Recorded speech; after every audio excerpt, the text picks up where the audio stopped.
So,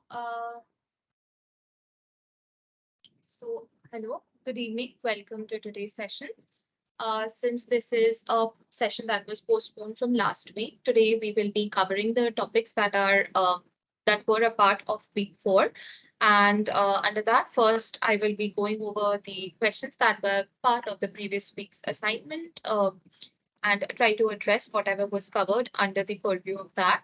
And later on, I'll get into some details about week four, the lectures that were part of week four. And also, if at any point there are any doubts, please go ahead and ask me.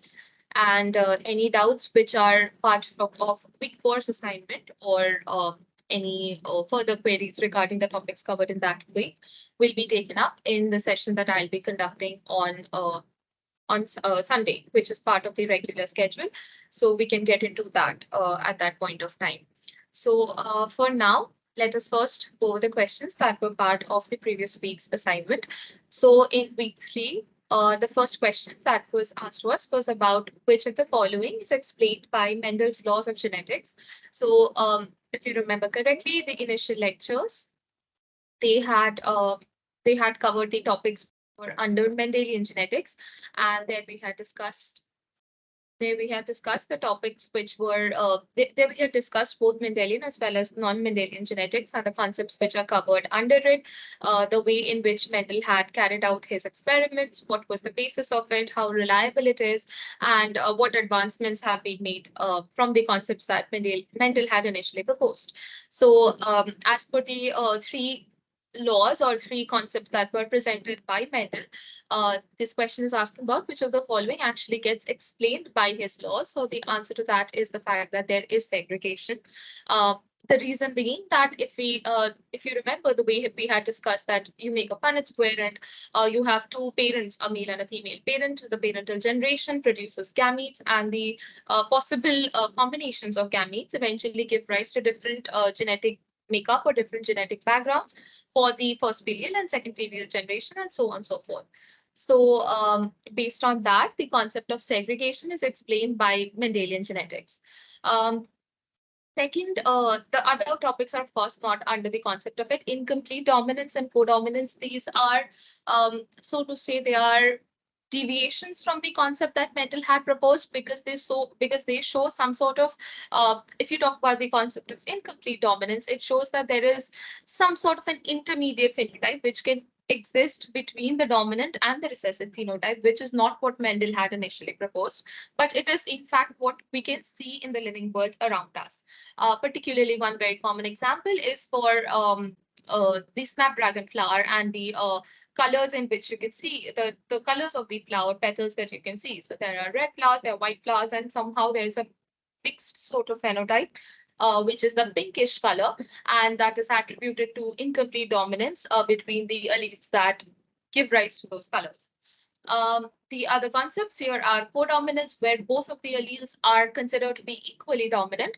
And the third is linkage, which is that there are certain genes, certain alleles, which are located in certain positions in certain chromosomes. Their inheritance is always seen to occur together. Say you have gene X, Y, Z. Among them, if you see that across generations, across different populations, you see that X and Z are always inherited together, then one possible reason for that could be that these genes are possibly linked, which means that they are located so close to each other. The genetic loci of these two alleles are so close together that no recombination can occur between them, and they are inherited together. So that is again a concept that deviates from Mendelian genetics, and therefore, obviously, that is not the answer to this question. So segregation would be the answer to that. In question two, we were asked that purebred implies that the plant is for the given trait, A, for heterozygous, homozygous, recessive, or dominant. When we say purebred, it basically means that only a single type of genetic background has been or single type of alleles have been propagated over multiple generations, so that has been retained. So therefore they are said to be homozygous, which means that both of the, for a particular gene, both of the alleles should be the same, or the same allele should be present in two copies within that particular individual, whatever is being studied. um, Third, in Mendelian genetics, if one homozygous dominant parent is crossed with a heterozygous parent, the phenotypic ratio of the offsprings is what? So this would be a genetics problem. It's not a very difficult problem, but if we consider that one homozygous dominant parent, say capital T, is being crossed with a capital T small t, then the ratio in which you would get the offsprings is because irrespective of whatever possible combinations can occur, the homozygous parent will always attribute or will always contribute the capital T allele. Therefore, all of the four offsprings will have the capital T allele within themselves, which, considering Mendelian genetics, is the dominant allele. And therefore, all of them, irrespective of their genetic background, would show the phenotype for that allele. So they would, the phenotypic ratio for them would be 4:0, since all of them carry the dominant allele within themselves. Then, then in question 4, we were asked that incomplete dominance is a phenomenon where, I had just explained this. So let me just directly get to the answer. The other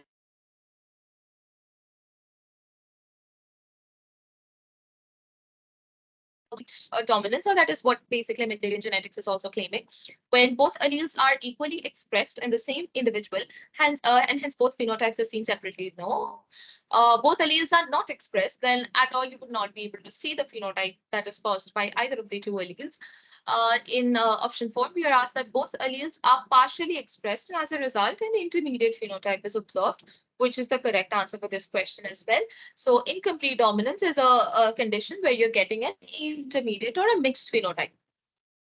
In question 5, you're asked that a plant with heterozygous alleles has blue flowers and one of the alleles codes for the white flower color. Then which of the following statements is true? So you have heterozygous, the plant under consideration is heterozygous in nature. Let us assume that the two alleles in this case are B and W, right? So the heterozygous plant, or let's not take it that way, let's take this capital B and small b, where capital B encodes for blue flowers and small b encodes for the white flowers. Then a plant which is heterozygous is seen to have blue flowers, implying that capital B is the dominant allele. And we know that the other allele, which is small b, is encoding for the white color. So the conclusion from them is that blue color is what is the dominating trait, or is the dominant trait among the two. Um,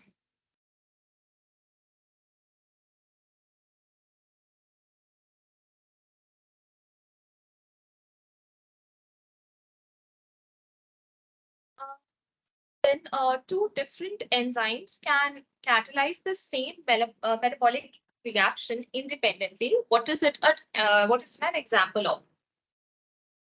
So when two separate proteins or two separate enzymes are carrying out the same process, they are not really indispensable to the system, which means that the system or the living organism, it can make do with either of the two of them. What does it mean? It means that technically one of the enzymes is redundant in the opposite scenario. So the phenomenon that it is termed as is known as redundancy. I think redundancy comes up in this week's lectures as well. So usually you would not always, like within the body, most enzymes or most systems, while they do have a lot of backups that are present, backup mechanisms which allow a system to survive and to survive under normal conditions. For example, let us say that I take the example of cancer only. So there's not just one security system within any living organism. Let's take humans only, for example. There's not only one system which is making sure that not every individual, every time they come across a carcinogen, they are suffering from cancer. No, that's not the case. There are multiple mechanisms all acting in different ways, like something as simple as DNA repair, which is not simple, but something as important as DNA repair is also taken care of by multiple mechanisms. So there's not just one mechanism, there are multiple, but they are working in different ways, and they are working in a way which is um, altogether holistically allowing an organism to survive in a healthy manner.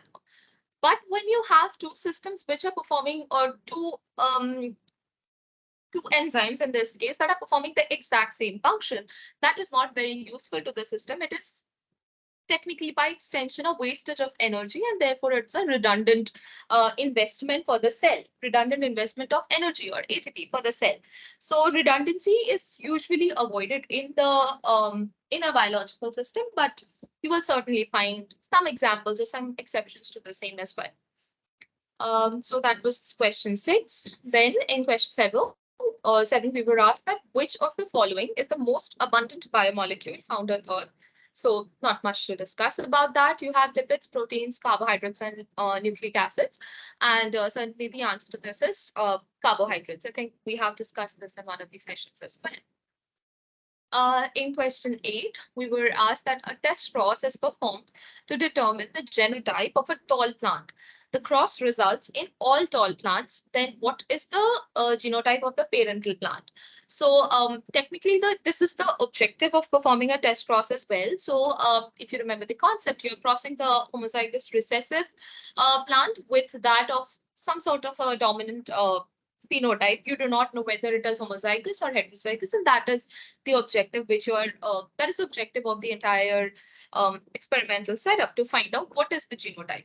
So if you are getting all tall plants, then that means the only sort of alleles that are being contributed by the other parent, by the tall parent, they are all of the same type, and they're all alleles that are encoding for the tall phenotype. So that can be written as capital T genotype. That is what you're seeing here as well. If you're looking at the alternative scenario, that if it was a capital T small t or a heterozygous parental plant, then in that case you would have half of the progeny which would be tall and half would have been short, and that would have been reflected in the phenotype as well as genotype of that individual, of those individual progenies as well. Then in question 9, we are being asked that sucrose is a dash made up of dash. So certainly these were also a part of the lecture slides as well. So sucrose is obviously a disaccharide, and it is made up of fructose as well as galactose. So not much to discuss here. You just need to remember, you need some common examples that you should keep in mind. You should know some examples of monosaccharides, disaccharides, and starch, etc., as examples of polysaccharides as well, just for your general concept. Then in question 10, we were asked that a mutant that produces more proteins, or proteins that are active, that are active proteins that are more than the wild type, is called a hypermorph, amorph, or antimorph. And I think we discussed this as well. So the answer to that was hypermorph, that if you have a basal level, compared to that there is overproduction or hyperproduction of the particular protein of interest than the wild type, then that would be known as a hypermorph. So these were all of the questions that were part of the assignment. And before we move on to some questions that were part of the week 4 classes, let us brush over the topics. So in case there are any doubts, please go ahead and ask me, interrupt me and ask. Don't hesitate at all. I'll continue with this in the meantime. So as part of week 4, basically we went into a switch from what was previously discussed. So while the first half of the course was more focused towards the basics of molecular biology, I think I discussed this in the first session as well, that there are certain topics which can be considered a link between cell and molecular biology, but the overall fields are a little bit different. So the first 2 weeks were more detailed about molecular biology, the processes of transcription, translation, the way ribosomes work, how protein folds, and the central dogma, etc. Then we made a switch towards genetics, the way in which inheritance is carried out, a little bit introduction into epigenetics, etc. So these topics were quite different. Now the topics that we are entering into are more centered towards the idea of cell biology, and therefore, whenever you talk about cell biology, the basic understanding obviously comes from the idea of what is a cell. So, if any of you, I guess these were taught in very in the high school classes around eighth or ninth standard, where you first, or maybe even younger, where you get to know that the discovery of a cell, how was it credited to Robert Hooke, how he had studied the cork of trees from a bark of a tree, and he had observed it under a makeshift microscope that he had with himself. And he had that there were a series of cells which look like if you look at the analogy, it's much like how bricks make up walls, right? We're seeing tiny little compartments that are all aligned one after the other, and they're constituting the entire sample that he was looking at. So there are several. I'm not getting into details of it because they're not very relevant, but there is a lot of ideas that stem from there. Then came Schleiden and Schwann.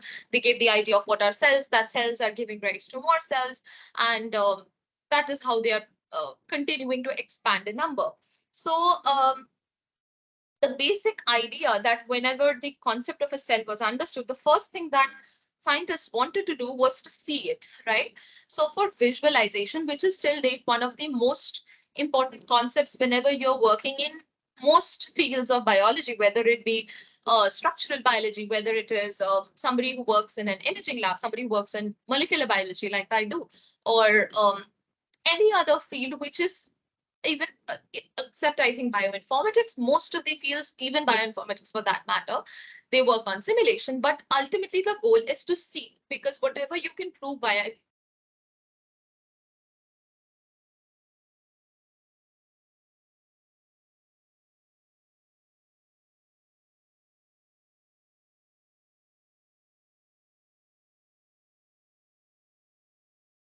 you can never tiny living world is to look at microscopes. Now, while microscopes can range over a large spectrum, you can have very basic, very simple microscopes. You even get tiny little magnifying glasses at the end of certain pens, which are very easily available to children, to super resolution microscopy, electron microscopy. So there's a huge range. What is the objective of the individual that is utilizing the microscope? What are the type of conclusions you want to draw, and what is the sample that you are using, or what are you trying to see? Are you seeing cells? Are you seeing a tissue? Um, how far or how detailed information is required for what you're trying to understand. All of this determines the type of microscopy approach that needs to be explored. So I'll get into a little bit detail about that as well in the eventually at some point in the class, but let us go step by step. So first of all, when you talk about microscopy, you cannot bypass Zacharias Janssen, who is considered to be the father of microscopy, because he was obviously considering the fact that his profession involved making spectacles, making glasses. He was very familiar with lenses, and he understood how lenses work. So Hans Janssen and Zacharias Janssen together, they are credited towards the making and the discovery of the first compound microscope. So as you can see, the construction there was very simple. There were just three broad tubes. There were lenses that were at the end of those tubes. Here you can see the eye lens was biconvex, the objective lens was planar convex, and considering the fact that this was made in the 1600s, that is an immense amount of progress considering the knowledge and the extremely limited knowledge that was present at that point of time. Now keep in mind, the purpose back then was not to see cells. The purpose back then was just to increase, to zoom into something. What it stemmed from is something that is questionable. It's as simple as the fact that some people had poor eyesight, and to adjust or to ease out that problem, glasses were made. It was as simple as that. To see something bigger, this sort of microscope might have been made. And you can see that it's zooming capacity or its magnifying power was approximately 3 times and could be extended up to 10 times when it was extended to the maximum. So 10x zoom is something you get. It is considered to be the scanning lens of the current compound microscopes that you would get in most labs that work with anything that have anything to do with microscopy. 10x is the first magnification at which you observe anything, and then you keep on increasing your magnification to get more detailed information about the sample that you are using. So considering the timing, it was incredibly advanced. Then you can see this was made by Anton V. Leeuwenhoek, and this is a replica of it. He had what he had used, and what he had understood from what he had used has been represented here. He has denoted what he was able to see, the microbes that he was able to see, and what are his conclusions from it. So he drew out the kind of observations he made about cells and what they look like. And you can somewhat speculate that he might have been looking at some rod-shaped bacteria or maybe some filamentous bacteria, and that is what gave him the idea of what was visible to him. This was another example from Prakash Lab where a paper-based microscope has been made, showing that you can do whatever you want to do with very little investment and a lot of creativity as well. While this might not be the biggest contributor to science, it's an incredible way to arouse some sort of curiosity in children to get them interested in the field of understanding microscopy, and certainly that could be taken forward as well.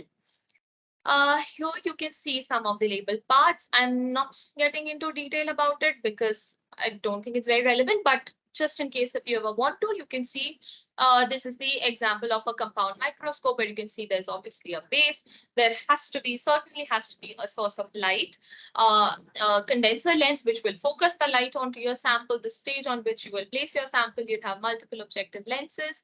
Then you'll have the eyepiece. This has only one eyepiece. Usually, the currently most of the compound microscopes that are used, they involve. Sorry, I couldn't hear you.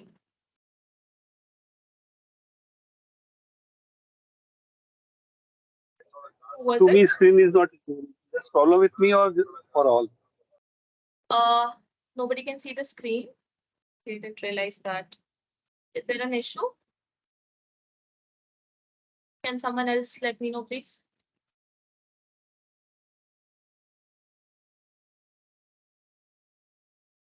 Should I share it again if there is a problem?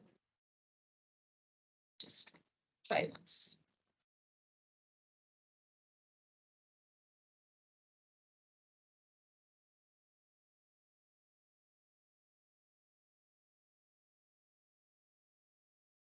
Is it visible now?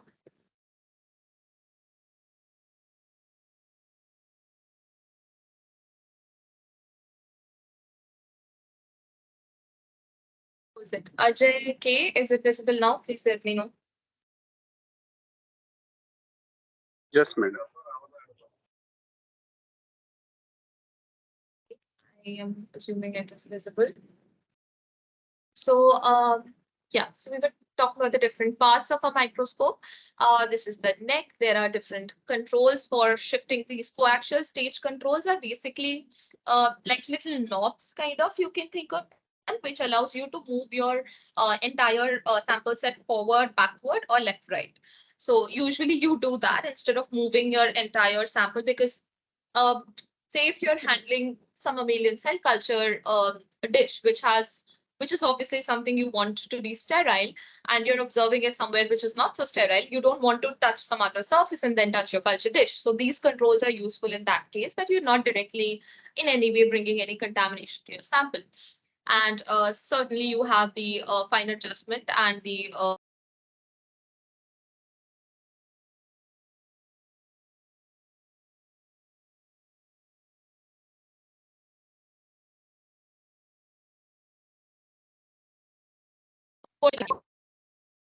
presentation of something that is quite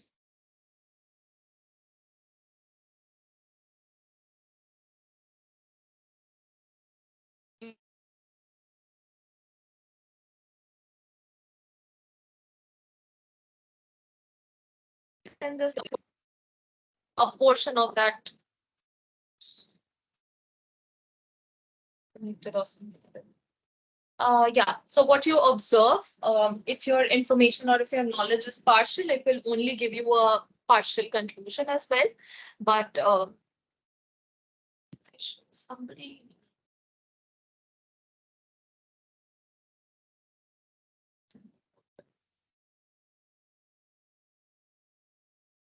Anyway, yeah, so the person who is not using a microscope is able to directly say that it's a mammoth, while on the other hand, a person who is looking through a microscope is trying to make a similar conclusion. So what is your objective decides how much focus you need to put into getting details about whatever is your object of interest. It's just a parody that is quite famous in the academic community.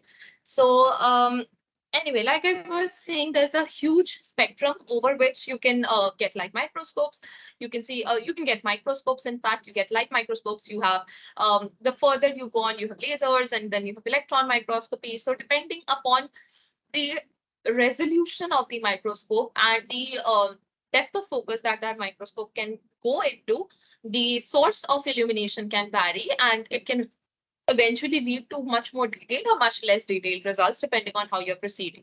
So this is just for understanding the anatomy of the human eye. I'm not going into details. I am not teaching a course on anatomy, but basically you can see that obviously an individual's eye and the way light reflects and light finally enters the observer's eye will certainly determine how clear that image would be visible.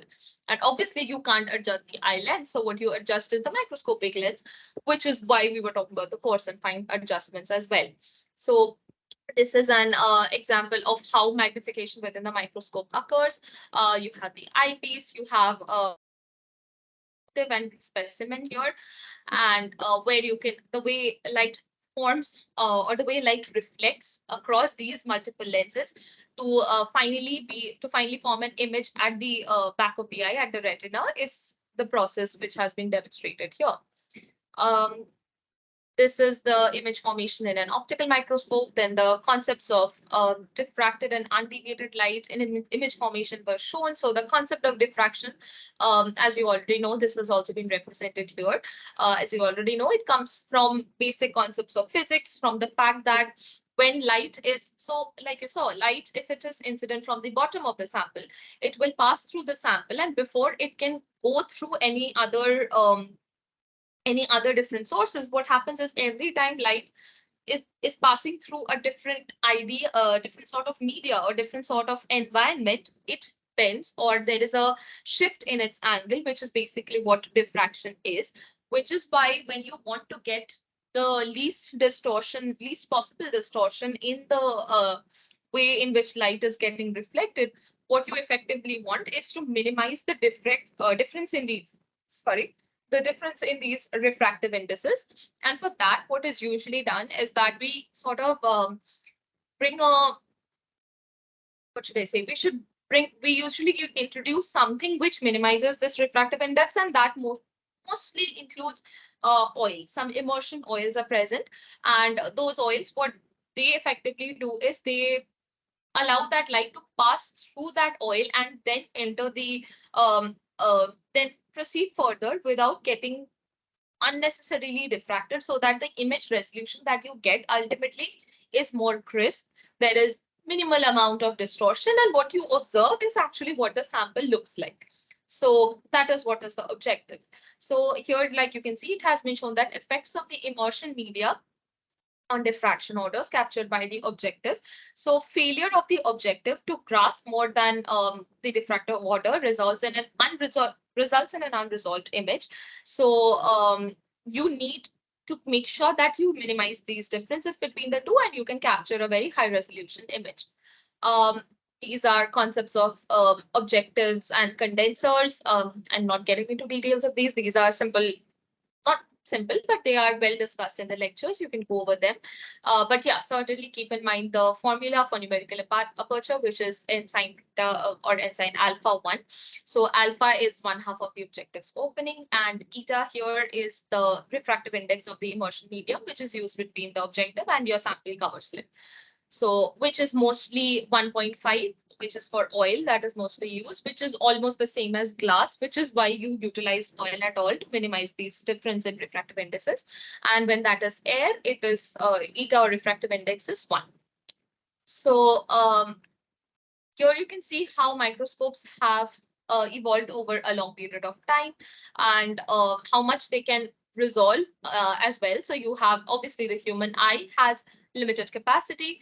Compare that to the light microscope, it can mostly go into the size of a bacterium, versus when you go towards electron microscope, it goes much lower resolution, at much higher resolution for objects which are much more smaller in size. For example, the size of a bacterium, the size of virus, somewhat the size of DNA molecule, etc. So it can keep on resolving, and obviously the field is endless. You have much more advanced techniques coming up, and they are more centered towards the use of lasers, because lasers have a lot of added properties that normal illumination source that involves lamps that are using light, they are limited in some ways that laser is not. Laser is um, much more particular, much more fine-tuned, and gives you much more crisp images that are obviously under development. And as and when you give it more time, you'll be able to find more and more microscopy techniques coming up in the next few years. So here you can see some images which show different types of different ways in which contrast can be brought about. The reason why you need to bring contrast, obviously, is because what you're observing, the cells that you're observing versus its background need to be separated by each other. Therefore, the objective is always to bring in as much difference as possible. And bright field images have a lot of different techniques of enhancing contrast. You have different ways of staining your sample to get different ways of contrasting it. Other images that you see here, they're all black and white because they do not involve staining techniques, and they do not involve direct illumination by light, as in case of bright field. And there are different ways in which while you can still get contrast, you can't really color them differently. False coloration could be done, but not the way in which you could do for bright field. Another way, obviously, in which you can introduce color differentiation or color contrast into your samples is by bringing in the concept of immunostaining. So immunostaining basically is immuno, the word basically means antibody. It has something to do with antibodies, and staining means you're using antibodies for staining your sample. So there are mainly two techniques that involve immunostaining. One is, I'm just giving you an overview of this. There is ICC and IHC. So ICC is immunocytochemistry, IHC is immunohistochemistry. So histochemistry basically means when you are immunostaining a tissue sample, versus immunocytochemistry is when you are just staining cells. Cyto by itself means cells. When you have a cell sample, cell lines, etc., fixing those cells, you are yes. So this is obviously one very common step that has to be done whenever you want to stain something inside the cell. Say suppose you want to stain one particular protein. Say let us think about something. Say if you've heard of it, then I can't think of an example. Let's say okay, let us say this because I work with this protein. So there's a certain receptor inside cells known as androgen receptor, AR. So you want to stain AR inside the cells. So what you do is, because it is located inside the cell and it is not on the membrane or not on the surface of the cell, you have to make pores within the cell boundary or the cell membrane.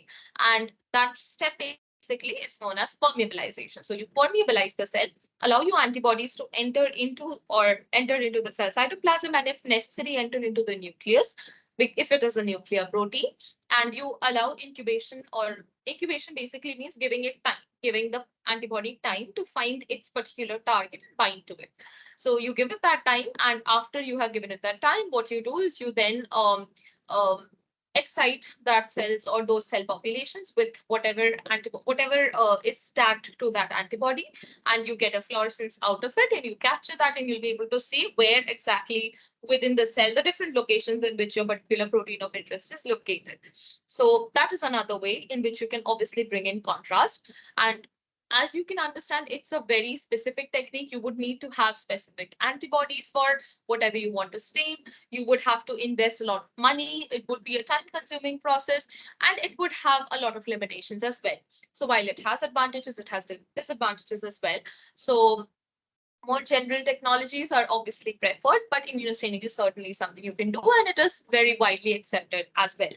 So that goes into the details of immunocytochemistry, which of course is based on the concept of fluorescence microscopy, which is what you can see here. You can understand, so the reason I'm saying it's based on fluorescence microscopy is because the emission that you get, the fact that you get any sort of signal from an antibody binding to a particular protein, after that, whatever it is tagged with, whatever molecule it is tagged with, that is a fluorophore, that absorbs light at a certain wavelength and it emits light at another wavelength, and that emission is what you capture. And you get a signal, a certain colored signal, and that is what you capture. And you understand that, oh, my protein of interest is located in this site within the cell. So the results or the conclusions are based on this initial binding and the concept of fluorescence inside cells. So what is fluorescence? Fluorescence is the property of certain atoms or molecules to absorb light at a particular wavelength and to subsequently emit lights of longer wavelength after a brief interval that is known as the fluorescence lifetime.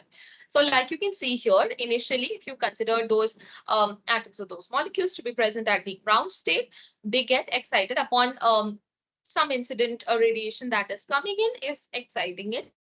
It is absorbing, these atoms are absorbing energy, and what happens, not atoms, even the electrons, they are absorbing energy. And what happens is they are going to these excited states. So you have multiple vibrational energy states and multiple excited states that they can go to.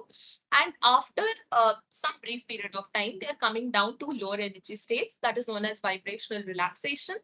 And after coming down, what is happening is that they are releasing some amount of fluorescence when they're coming back to the ground state. So this return to the ground state is emitting light at a different wavelength. Say, for example, I'll give you an example of something I just did today itself. So there is a certain compound known as resorphin. It's not something you need to remember. I'm just giving you an example for it. So basically, this is an assay which is used to understand how many cells are living. Say you have two different sets of cells, and some of those cells are treated, or one population of cells is treated with certain drug, the other is not. What you expect is that when you are adding a certain dye known as rhesus urine, what it does is only living cells are able to take up that dye, and via the via certain oxidases, some certain mitochondrial oxidases that are present in those cells, they're able to convert it into a compound known as resorphin. That's all you need to know. So what happens is that living cells are able to produce it, dead cells are not able to produce it. So more the number of living cells you have, more is the amount of this compound, pink compound, less the number of living cells, less is the pink compound produced. That is the concept. What happens interestingly is that this compound which is now produced, when it is excited at a wavelength of 530 nanometers, and more the amount of pink compound that is produced, more amount of emission is released at 590 nanometers. So that amount that is the amount of fluorescence that is released is what is captured. That at 590 nanometers, what is the amount released? And based on that, we can conclude that population X has more number of living cells, or Y has more number of living cells, or whatever might be the scenario. So that is how the concept of fluorescence can be extracted to n number of different concepts. Here, when we talk about microscopy, the objective is different. The objective is that you are exciting a cell with certain whatever wavelength of light, and it is emitting fluorescence at a certain emission, and you are observing what is the emission that is being taken up. And your objective is to see certain components of the cell that are releasing that emission or releasing that fluorescence. So this is the ultra structure, you can say, of it, or just a schematic representation of how epifluorescence microscope looks like. Most of the components is similar. Yes, the variation is certainly when you talk about the fluorescence setup that is present there. That is obviously very different compared to what you saw for a bright field microscope. But yeah, you just need to